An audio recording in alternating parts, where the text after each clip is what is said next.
Ayan, ang ganda na ng garden ni Mikael. Oh. Sila lang ni Yossi, yung tatay niya ang nag-set up niyan. Ayan, alas na naman. Eh, yung bahay pala nila Ate Ikon dun sa kabila. Lumiko kami sa kanan, yung bahay nila Ate Ikon. Dun pala sa kaliwa. Ayan. Ayan, mga bahay dito. Ayan. First floor. First floor sila Mikael. Kaya may garden sila. Yung second floor, yun na lang. Terrace na lang. Iba na ang presyo nun. Mas mahal daw ang may garden. Ayan. House blessing ho. Kaya kami nandito. Ala ang daming charcoal.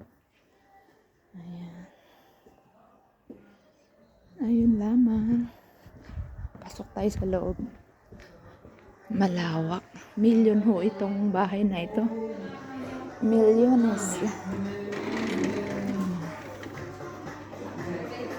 Yakpe. Bagina, Ima. Bagina. Thank you for watching. Ito si Mikael, anak ni Yossi. Pangalawang anak. Ito si Yossi.